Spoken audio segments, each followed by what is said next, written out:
Buenas, bienvenidos una vez más a esto que es apreciación cinematográfica. Hoy con una película realmente diferente, El Faro, una película de Robert Eggers. Él nos había mostrado ya La Bruja, una película realmente tenebrosa, y nos sumerge esta vez en una igual de tenebrosa o igual de juegos entre la luz y la oscuridad. Una película con unas actuaciones maravillosas de un Robert Pattinson que pasa de hacer un actor de películas juveniles a realmente ser un actor de altura. Yo creo que uno de los mejores de su generación. Y un William Dafoe, artista consagrado y utilizado por cantidad de directores indie. Pero bueno, ¿de qué trata la película? Espero que usted lo sepa porque lo que vienen son spoilers. Simplemente vamos a recordar y tratar de analizar qué sucede en esta película. Lo primero que hay que hablar es del formato que utilizó su director de fotografía, Jarin Blashow. Si no estoy mal, no sé si se pronuncia así. Acuérdense que mi inglés es espléndido. Entonces, Blashow, Blaché, como se pronuncie, fue nominado al Oscar por esta película en los recientes Oscars del 2019, bueno, Oscar del 2018, perdón, 2019, en este 2020, por esta película El Faro. Una película que muy cuidadosa en sus detalles. Es el mismo director de fotografía de La Bruja.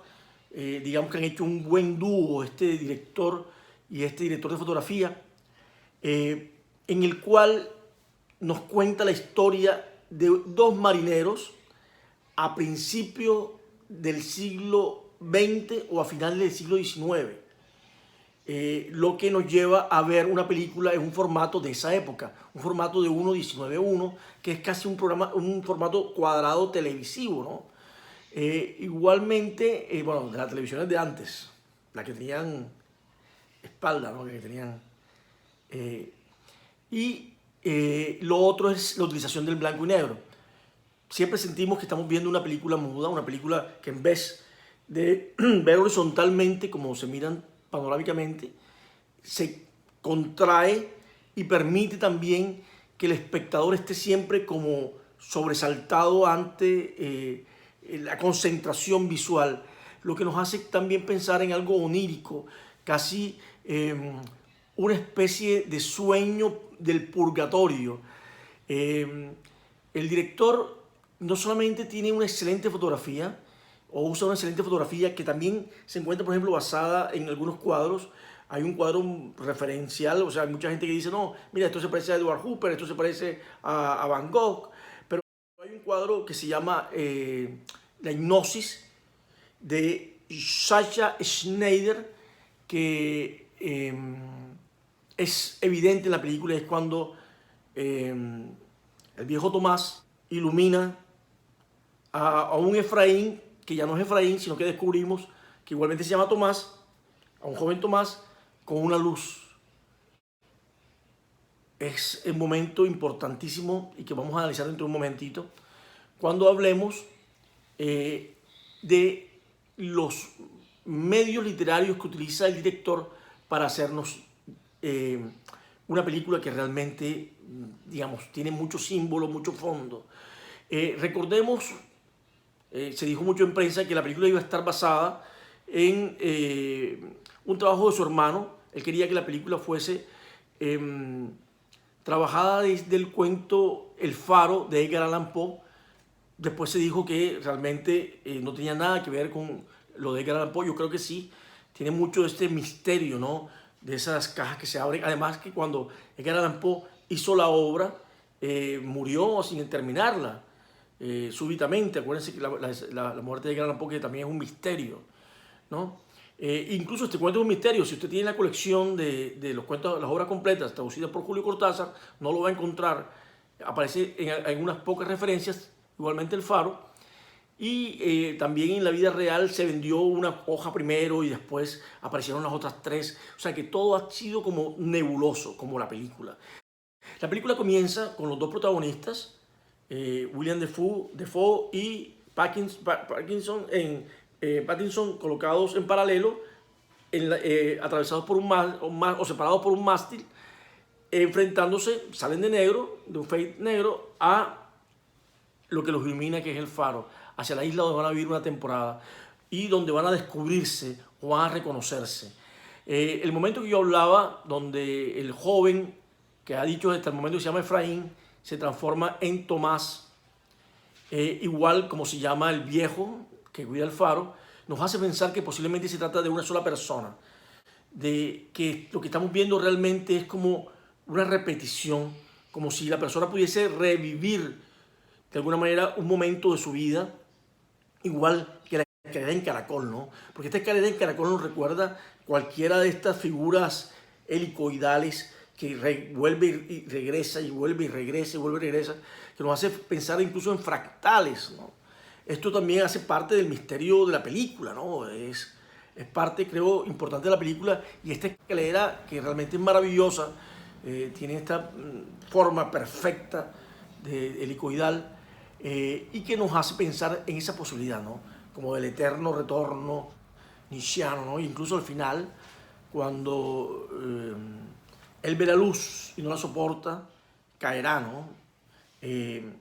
Creo que el director se basa, digamos, tiene unos referentes muy claros, como dice que Jean Deville, un pintor místico, tiene un cuadro que se llama Prometeo, y que lo hizo pensar en algunas tomas de la película.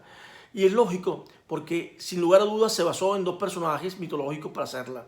Una es Proteo, uno de los hijos de Poseidón, que nace en Faros, imagínate, una isla pequeña que queda cerca de Alejandría, en Egipto. Por tanto, por ejemplo, en la poesía de Jorge Luis Borges, cuando habla de este personaje mitológico, habla del egipcio, debido a esto, ¿no?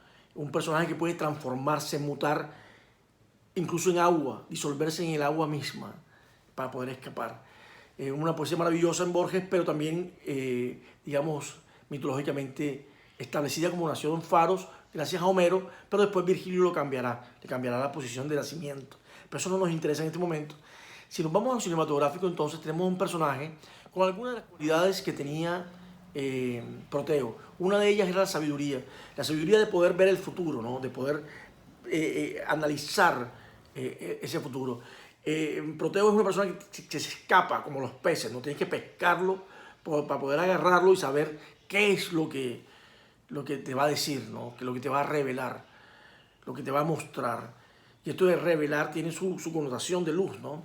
Entonces, la película básicamente es la historia de este Proteo, hijo de Poseidón, que maneja los peces y que cuida a la fauna marina, etcétera, que los reconoce y habla con ellos y los cuida y tal, que básicamente el capitán antiguo, Tomás, y el joven Prometeo, que se va a robar la sabiduría, ¿no?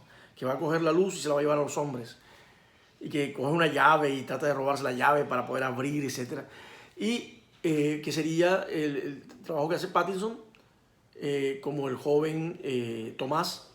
Y entonces, al final, no podrá con la luz. Cuando ya tiene lo que él quería, cuando él ve la luz, al final, él caerá, como decíamos nietzscheanamente, y terminará comido por una gaviota, y no como por un águila, como en el caso de Prometeo, como el Prometeo encadenado, que lo mordía el águila y le quitaba aquí y tal. No, esta vez serán las gaviotas, las figuras del mar mismo, las que se lo coman, las que lo devoren.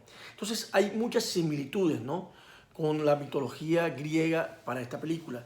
Pero la película no solamente se queda ahí, la película es misteriosa, tiene incluso, de pronto para Carl Jung, esto significaba, Proteo significaba el inconsciente. Es posible que también haga un tipo de referencia. Fíjense que cuando él llega, y es una cosa muy psicoanalítica, cuando llega el joven Pattinson, el joven Tomás, y pues la cama nunca había estado en ella, sin embargo, parece que la conociese, por eso puede ser nada más una sola persona, abre un huequito, o busca un hueco, mira un hueco, y de ahí saca una figura de una sirena hecha en marfil, en este tipo de huesos que usan las personas como a veces colmillos de morsa, etcétera, para tallar o dibujar la mayoría de las cosas, hechos o objetos marinos. Sin embargo, esta vez era una sirena maravillosa que él después la verá recrearse en la realidad, pero igualmente le tendrá pavor, le tendrá miedo y tendrá que masturbarse con esa figurita pequeñita de marfil. Entonces, o de hueso, no sé.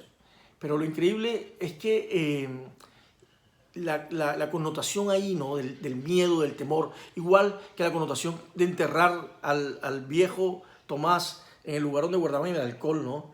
Vivo, y después él reaparece como si resucitase, como si reviviese. Es muy psicoanalítico, ¿no? Creo que la película nos deja más preguntas que respuestas. Habría que analizar muchísimo. Es un director que tiene en el uso del parlamento, cuando se hace el brindis, ¿no?